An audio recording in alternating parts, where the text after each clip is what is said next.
ब्रह्मा बाबा, पावन ब्रह्मा बाबा, जब से तुमसे प्रीत लगी है।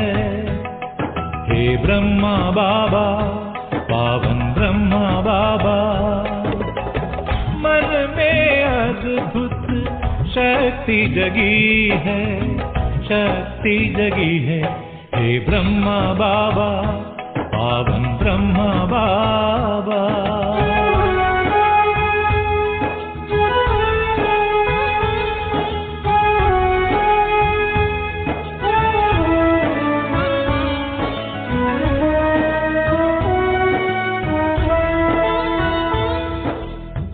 तुम तेजस्वी प्रतिभाशाली, करते हम सब की रखवाली।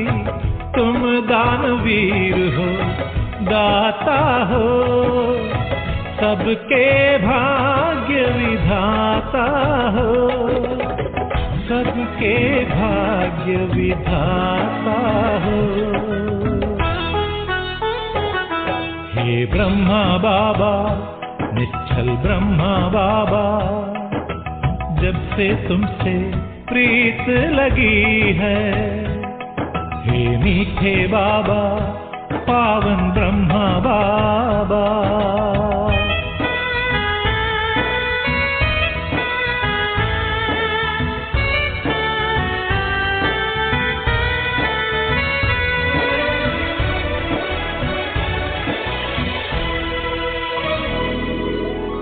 तुम कर्मशील एकाग्र चित्त, देख के हो जाए मन पवित्र। तुम सौम्य शांति की भव्य मूर्ति, तुम करते सारी इच्छा पूर्ति, तुम करते सारी इच्छा पूर्ति। हे ब्रह्मा बाबा, निर्भय ब्रह्मा बाबा, जब से तुमसे प्रीत लगी है। हे प्यारे बाबा, पावन ब्रह्मा बाबा।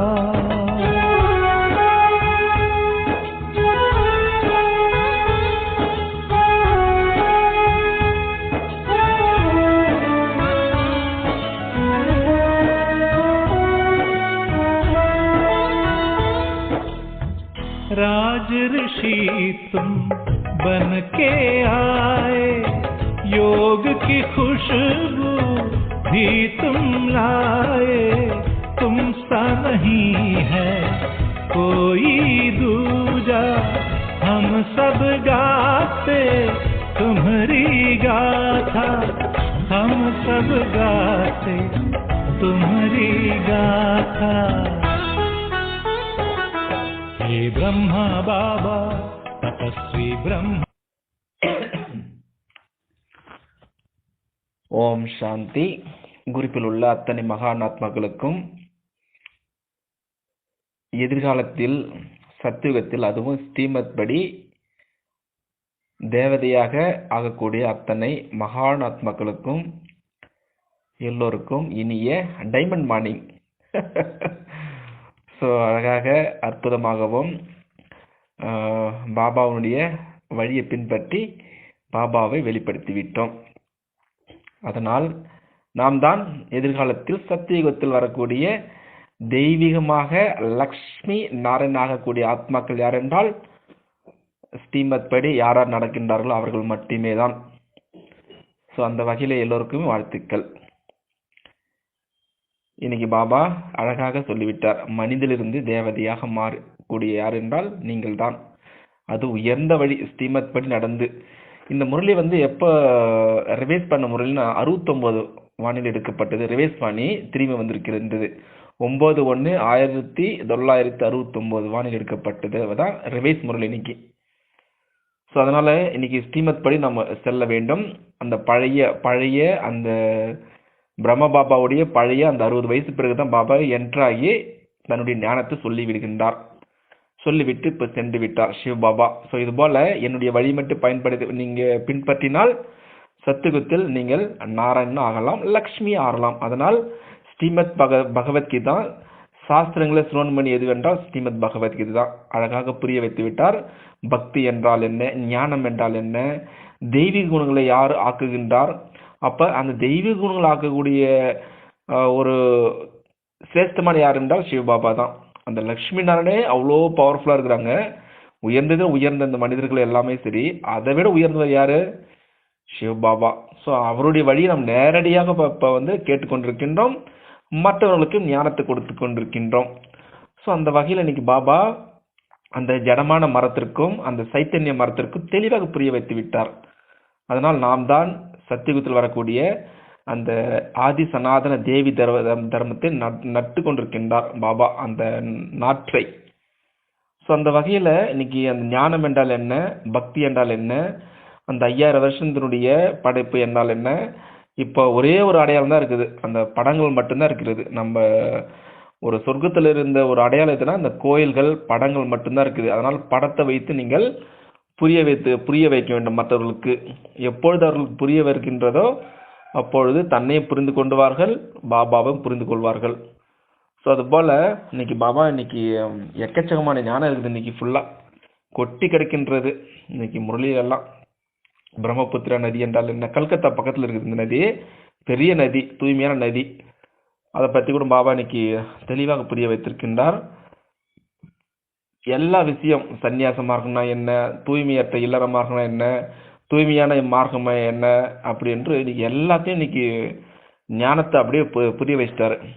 அதாவது இந்த அந்த பிறப்பு பற்றி அழகாக சொல்லியிருந்தார். இன்னைக்கு மாங்கொட்டை நட்டால் மாமரம் வரும். அதே போலத்தான் மனிதனுடைய அந்த நல்ல பண்புகள், அந்த கனிவான வார்த்தைகள், இனிமையான பேசுகள், அந்த திருஷ்டி எல்லாமே இப்போ நம்ம என்னென்ன நம்ம செய்து வருகின்றோமோ அதே டிரான்ஸ்ஃபர் ஆகும் எங்க சத்தியுகத்தில். அதனால தான் நம்ம எப்பொழுதுமே பாபா அந்த திருஷ்டியை பற்றி இன்னைக்கு அழகாக புரிய வைத்திருக்கின்றார். எல்லா விஷயமே சரி, எவ்வளவு காலம், எவ்வளவு துல்லியம், பாபா எப்போ வருகின்றார், எல்லாவற்றையும் இன்னைக்கு பாபா முரளியில தெளிவாக புரிய வைத்தார். அதனால் நம்ம எப்பொழுதுமே இது எதுவுமே பாபாவும் வெளிப்பட மாட்டார், தானும் வெளிப்பட மாட்டோம். இது எல்லாம் மறைமுகமான ஒரு நாலேஜ். சிவபாபாவுடைய நாலேஜ் மறைமுகமான நாலேஜ். இது யார் புரிந்து கொள்வார்கள் என்றால் 84 பிறவிகளும் பாபாவுடைய நேரடி குழந்தைகள் மட்டும்தான் புரிந்து கொள்ள முடியும் இந்த நாலேஜ். ஸோ அதனால நம்ம எல்லாருமே குப்தமாக இருக்கணும், மறைமுகமாக இருக்கின்றோம். ஸோ அந்த வகையில் ஒவ்வொரு நிமிஷமா பாபாவுடைய ஞானத்தை சிந்தனை செய்து மகிழ்ச்சியாக இருக்க வேண்டும். அந்த படத்தை வைத்து நம்ம பூஜை செய்திருந்தோம். இப்போ படத்தை பார்க்காமல் நான் தான் லக்ஷ்மி நாராயண் என்ற அந்த எய்ம் அண்ட் ஆப்ஜெக்டை வைத்துக்கொண்டு முன்னேற வேண்டும், தெய்வீக தானம் செய்ய வேண்டும். இது போல இன்னைக்கு பாபா அந்த ஆகார நிலை என்றால் என்ன, நிராகரி பயிற்சி எப்படி செய்து மற்றவர்களுக்கு அந்த சாட்சாத்துக்காரதை காமிக்கணும், அந்த நிலையை நம்ம கொண்டு வர வேண்டும். சின்ன சின்ன விஷயங்கள்லாம் விட்டுட்டு அந்த உண்மையான அந்த சாட்சாத்கார மூர்த்தியாகி மற்றவர்களுக்கு அந்த காட்சி கொடுக்கக்கூடிய சொரூபமாக ஆக வேண்டும். அதனால் தேகாபிமான கவர்ச்சி இழுக்காமல் நாம் எப்போதும் அந்த உண்மையான கருணை மிக்க உள்ளவராக ஆக வேண்டும் என்று பாபா இன்னைக்கு முரளியில் சொல்லிவிட்டார். அதே போல இப்பொழுது நாம் என்ன செய்ய வேண்டியதாக இருக்கின்றது, இப்பொழுது நடைமுறையில் கொண்டு வரணும். முரளியெல்லாம் படிச்சாச்சு, அது நடைமுறையில் கொண்டு வரதான் இப்போ தெய்வீக குணங்கள் தாரணம் சொல்லிட்டார் பாபா. அப்போ நடைமுறையில் நம்ம எப்படி கொண்டு வரணும், அதுக்காக நம்ம என்ன பயிற்சி செய்ய வேண்டும், அதெல்லாம் நம்ம பார்க்கணும். 18 ஜனவரி 2021 நிறைய நம்ம அந்த அபிக்னஸ் இதில் இருந்திருப்போம். நிறைய பேர் பயிற்சி செய்திருப்பார்கள், அந்த மௌனத்தில் இருந்திருப்பார்கள். அது எப்படி நம்ம கொண்டு வர வேண்டிய நடைமுறையில் அந்த கடைசி நாள் யாராவது எல்லாம் நிறைய பேர் கேட்டிருப்போம். நாம கடைசி நாளில் முரளியே சீக்கிரம் முடிச்சுட்டு குடிலுக்கு வந்துட்டாரு பிரம்மா பாபா அவர்கள் கடைசியில் சொன்ன வார்த்தை நிராகாரி, நிர்வீகாரி, அகங்காரி என்ற 3 வார்த்தைகளை சொல்லிவிட்டு சென்று இருந்தார். அதே போல நிறைய விஷயங்கள் வெளியில் அவருக்கு உடம்பு சரியில்லை இருந்தாலும் சீக்கிரம்னு முரளியை முடித்து விட்டு வந்து விட்டார். 18/1/1969 அன்று அவர் ஆத்மா பிரிந்து விட்டது இரவு. அப்போ நிறைய எல்லாம் முடிச்சிட்டாங்க. 21 பிறகு டிரான்ஸ்மிஷன் போறாங்க எல்லாம் நம்ம கேள்விப்பட்டிருப்போம். அவர் சரீரம் விட்ட 7வது நாள் அன்று தாதி குல்ஜார் அவர்கள் பிரான்சில் போகின்றார். என்ன போகின்றார்? பிரான்சில் போகின்றார். நாங்க எல்லாரும் பார்த்தோம், ஏன் பாபா அந்த கடைசி நாளில் எங்களுக்கு எதுவுமே சொல்லவே இல்லை, நாங்கள் எல்லாம் கேள்விப்பட்டோம் வெளியில் என்ன நடந்தது அப்படி என்று, ஆனால் உள்ளுக்குள்ள என்ன நடந்தது அதை சொல்ல முடியுமா என்று வதனத்தில் குல்ஜார் தாதி அவர்கள் கேட்டார். அப்போ பிரம்மா பாபா அவர்கள் அவ்யக்த வதனத்தில், அதாவது சூட்சும வதனத்தில் சொல்கின்றார், நான் சொல்கின்றேன் குழந்தாய், அந்த விளையாட்டு சுமார் 15 நிமிடங்களாக நடந்தது. மிக மிக மிக வலிமையாக நடந்தது அந்த போர், அந்த உள்ளுக்குள்ள போர். அது என்ன போர் அப்படின்ட்டு அவர் வர்ணிக்கின்றார். வர்ணிக்கின்றார் இது பதிலாக சொல்கின்றார். யாரு? பிரம்மா பாபா அவர்கள் சந்தேசி குல்ஜார் அவர்களிடம் அந்த வலிமையான அந்த யுத்தம் நடந்து, பேட்டல் வார். அதாவது யோக பலத்திற்கும் அந்த கர்ம போக் அதற்கு ரொம்ப வலிமையாக சண்டை நடந்து கொண்டிருந்தது. அப்பொழுது நான் சாட்சியாக இருந்து பார்த்து கொண்டிருந்தேன். கடைசியில அந்த யோக பலம் தான் வெற்றி பெற்றது. கர்ம போகம் டிஸ்அப்பியர் ஆயிடுச்சு, மறைஞ்சு போய்விட்டது. அப்படி என்று பிரம்ம பாபா அவர்கள் குல்ஜார் அவர்களிடம் சொன்னார். பிறகு என்னுடைய அந்த உடம்பினுடைய கர்ம கணக்கு முடிந்து போய்விட்டது என்று சொன்னார். எதெல்லாம் இருந்ததோ அதெல்லாம் முடிந்து விட்டது. அப்பொழுது இந்த ரெஸ்ட்லிங் மல்யுத்த கேள்விப்பட்டிருப்போம் நம்ம சாகாரத்தில், அந்த வளையத்துக்குள்ள எப்படி சண்டை போட்டு ஜெயிப்பாங்க, அது போல அந்த கர்ம போகுக்கும் அந்த யோக பலத்திற்கும் சண்டை போட்டதை நான் சாட்சியாக இருந்த டிட்டாச் அதன் மூலம் நான் பார்த்து கொண்டிருந்தேன் அப்படின்ட்டு பிரம்ம பாபா அவர்கள் சொன்னார். பிறகு கொஞ்சம் கொஞ்சமா அந்த கர்ம போகு முழுவதுமாக டிஸ்அப்பியர் ஆயிடுச்சு, வலிமையற்றதாக ஆகிவிட்டது. பிறகு முற்றிலும் கம்ப்ளீட்டா போய்விட்டது அப்படி என்று சொன்னார். கடைசியில் எது வின்னாச்சுன்னு அந்த கர்ம வினையின் மூலமாக அந்த யோக பலம் தான் வின் பண்ணுது அப்படி சொன்னார். அது சொன்ன உடனே அந்த எனக்கு 3 விஷயங்கள் அடிக்கடி எனக்கு அந்த ஞாபகம் வந்து கொண்டு அப்படி இருந்து சொன்னார் பிரம்மா பாபா அவர்கள். முதல்ல என்னுடைய அந்த ஆத்மா என்னை பாபா அடிக்கடி கூப்பிட்டு கொண்டே இருக்கின்றார். காலிம் கம், சீக்கிரம் வா குழந்தை, சீக்கிரம் வா குழந்தை அப்படி என்று எனக்கு அது தோண்டிக்கிட்டே இருந்தது. அழைத்து கொண்டே இருந்தார் பாபா அப்படின்ட்டு அவருக்கு அந்த அனுபவம் ஆச்சான். பிறகு 2வது ஒரு அனுபவம் ஆச்சு அவருக்கு. யார் மீது எனக்கு நினைவே வரல, குழந்தைகள் மீது நினைவு வரல, யார் மீது பற்று எதுவுமே வரல. ஆனா அந்த சுத்தமான அந்த மோகம் மட்டும் இருந்தது, பற்று இருந்தது, சுத்தமான பியூர். அது அழகா சொன்னார். யார் பக்கமே எனக்கு இருக்கவே இல்லை, அந்த உணர்வை நான் அனுபவம் செய்தேன் அப்படி என்று பிரம்மா பாபா சொன்னார். 3வது எதுனா, என்னுடைய உடம்பிலிருந்து ஆத்மா, அதாவது கீழிருந்து அந்த விரலிலிருந்து மெதுமெதுவாக அந்த சக்தி ஒவ்வொரு அங்கத்திலிருந்து விடுபட்டுறது, அதை நான் அனுபவம் செய்து கொண்டிருந்தேன். இப்படியாக 3 விதமான அனுபவம் அவருக்கு ஆனது, பிரம்ம பாபா அவருக்கு. அதை நாம் எப்படி நாம் பயிற்சி கொண்டு வர வேண்டும்? இந்த பயிற்சி ஒரு நாள் மட்டும் கிடையாது, 2 நாள் மட்டும் கிடையாது, நாம் வருஷம் முழுவதும் இந்த பயிற்சி நாம் செய்து பார்க்க வேண்டும். அதாவது எப்படி நாம் பயிற்சி செய்ய வேண்டும்? நாள் முழுவதும் கர்ம யோகியாக மாறிவிட்டு தூங்கும் பொழுது 9:30க்கு பிறகு நம்ம பெட்டில் படுக்கணும். பெட்டில் படுத்துக்கொண்டு நம்ம மூச்சு இழுத்துக்கொண்டு, ஒவ்வொரு மூச்சிலும் இழுத்துக்கொண்டு எப்படி பயிற்சி பெறணும்னா, கீழே இருந்து தன்னுடைய ஒவ்வொரு அங்கத்தையும் நம்ம பார்த்து கொண்டே வர வேண்டும். மூச்சு இழுத்து யோசிக்க வேண்டும், என்னை இப்பொழுது பாபா கூப்பிட்டு கொண்டிருக்கின்றார், நான் வீடு திரும்ப வேண்டும். அந்த பயிற்சி நாம் அடிக்கடி செய்ய வேண்டும். நான் வீடு திரும்ப வேண்டும். இப்பொழுது என்னுடைய ஆத்மா யார் மீதும் பற்று கிடையாது. அக்கா, தங்கை, தம்பி, அண்ணன்மார்கள், சொந்தம், பந்தம், மனம், சொல், செயல் எதன் மீதும் எனக்கு பற்று கிடையாது. அந்த பயிற்சியை நாம் செய்ய வேண்டும். பிறகு அந்த டெட் சைலன்ஸ், அந்த மயான அமைதியை நான் அனுபவம் செய்ய வேண்டும். என்னுடைய ஒவ்வொரு அங்கத்திலிருந்தும், அதாவது என்னுடைய ஆத்மா என்னுடைய உடம்பை விட்டு போகுது, அந்த பயிற்சியை இப்பொழுது செய்ய ஆரம்பிக்க வேண்டும் எல்லோருமே. கடைசி சமயத்தில் நேரம் கிடைக்காது, ஒன்றுமே கிடைக்காது. அதனால் இந்த பயிற்சியை மல்டிபிள் டைம்ஸ் நாம் அனுபவம் செய்ய வேண்டும், ப்ராக்டிஸ் செய்ய வேண்டும். இந்த 3 பயிற்சியும் என்ன பயிற்சி? என்னை பாபா கூப்பிட்டு கொண்டிருக்கின்றார். அந்த கடைசி சமயத்தில் என்னுடைய ஆத்மா என்னுடைய உடம்பை விட்டு பிரிய போகிறது. அந்த சமயத்தில் என்னுடைய இன்டர்னல் ஸ்டேஜ், அந்த அகத்தினுடைய நிலை எப்படி இருக்கும்? என்னுடைய ஆத்மா பாபா கூப்பிட்டு கொண்டே இருக்கின்றார். எனக்கு யார் மீதும் மோகம் கிடையாது, ஆனால் தூய்மையான அன்பு இருக்கின்றது, அந்த தூய்மையான மோகம் இருக்கிறது. அந்த ஒரு 2வது நிலையை வச்சிருக்கணும். 3வது நிலை, என்னுடைய ஆத்மா ஒவ்வொரு அங்கத்திலிருந்தும் கீழே இருந்து அப்படியே என்னை விடுபட்டு சென்று கொண்டிருக்கிறது ஆத்மா. இந்த 3 பயிற்சியும் நித்ர யோகா, அதாவது தூங்குறதுக்கு முன்னாடி இந்த பயிற்சி நாம் செய்ய வேண்டும், எல்லாருமே செய்ய வேண்டும்.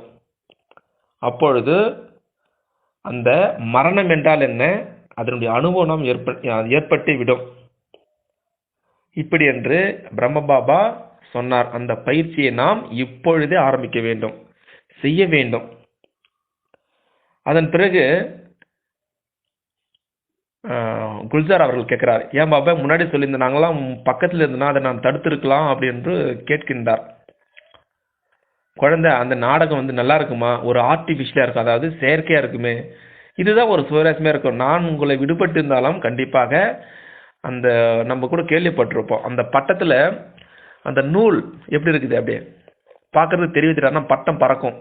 அதுபோல் தான் குழந்தைகள, என்னுடைய ஆத்மா உடம்பை விட்டு போனாலும் நான் உங்களை விட்டு விலகி இல்லை அப்படி என்று சொன்னார். அந்த அன்பு என்ற கயிற்றில் இருக்கின்றார். அதனால் நான் உடம்பு விட்டு போனேனே சரியே, ஆனால் அங்கிருந்து சூட்சமமாக எல்லோருக்கும் நான் பாலனை கொடுத்து கொண்டிருக்கின்றேன் அப்படி என்று அவ்யக்த பிரம்மா பாபா அவர்கள் சொன்னார்கள். அதே பயிற்சியை தான் நாமும் செய்ய வேண்டும். இப்பொழுது என்னை பாபா கூப்பிட்டு கொண்டிருக்கின்றார், எனக்கு யார் மீது மோகம் இல்லை, என்னுடைய ஆத்மா உடம்பை விட்டு பிரிந்து செல்கின்றது. இந்த பயிற்சியை இன்றைய, அதாவது 21 இந்த வருஷம் முழுவதும் நாம் செய்து பார்க்க வேண்டும், இந்த பயிற்சி தூங்குவதற்கு முன்பு. அப்போ அழகாக கடைசி சமயத்தில் நம்ம ஆத்மா இந்த உடம்பை விட்டு ஈஸியாக பிரிந்து போடலாம், யார் மீதும் பற்று வராது. இதுதான் பாபா நம்மிடம் இப்போது எதிர்பார்த்து கொண்டிருக்கின்றார். அதை கொண்டு வந்து விடலாமா? கண்டிப்பாக கொண்டு வந்து விட வேண்டும், கொண்டு வந்து விடலாம். அந்த பயிற்சி நம்ம அடிக்கடி செய்ய வேண்டும், அடிக்கடி நம்ம இந்த பயிற்சி நாம் செய்து பார்க்க வேண்டும், இந்த 3 நிலை பயிற்சியை. அதனால இப்பொழுது நாம் என்ன செய்ய வேண்டும்? இந்த 3 பயிற்சியும் தன்னுடைய உடம்பை விட்டு ஆத்மா பிரிகிறது. இப்பொழுது தேகம் மறைந்து விட்டது. அந்த லுமினஸ் ஸ்டார், அதை ஜொலிக்கக்கூடிய அந்த ஸ்டார் ஆத்மா மட்டும்தான் நிற்குது. இந்த பயிற்சி அடிக்கடி நாம் செய்ய வேண்டும். மேலே போகணும், கீழே வரணும். மேலே போகும்போதுல இந்த பஞ்ச தத்துவம் என்ற உடம்பு டிசேபியர் ஆச்சு, மறைந்து போய்விட்டது. திரும்பவும் அந்த நிலை கொண்டு வர வேண்டும். அடிக்கடி இந்த ப்ராக்டிஸ் செய்ய வேண்டும் நம்ம. அப்போ பவர்ஃபுல்லான ஒரு டூல் எதுனா, தேகத்தை மறைக்கணும், தேகத்தை உருவாக்கணும், தேகத்தை மறக்கணும். அப்படி அடிக்கடி ப்ராக்டிஸ் பண்ணி செய்து கொண்டே இருக்க வேண்டும். எவ்ரிடே பண்ணணும், எவ்ரி செகண்ட் பண்ணணும் இந்த ப்ராக்டிக்ஸை. அப்போ கண்டிப்பாக இந்த பயிற்சி நமக்கு வருங்காலத்தில் ரொம்ப உதவிகரமாக இருக்கும் இந்த பயிற்சி. அதனால் இப்பொழுது நாம் நீண்ட காலமாக பயிற்சி செய்ய வேண்டும். பல காலமாக அந்த தாகத்தில் இருந்தோம். அந்த பயிற்சி நாம் செய்து அந்த மயான டெத், அந்த மரணம் என்றால் என்ன அப்படி என்றதை பயிற்சி செய்து நாம் அந்த கர்மாத்தி ஸ்டேஜை அடைந்து விடலாம். ஏற்கனவே கூட பாபா 69க்கு முன்னாடி அந்த கர்மாத்தி ஸ்டேஜ் பற்றி சொல்லியிருந்தார், கர்மாத்தி ஸ்டேஜ்.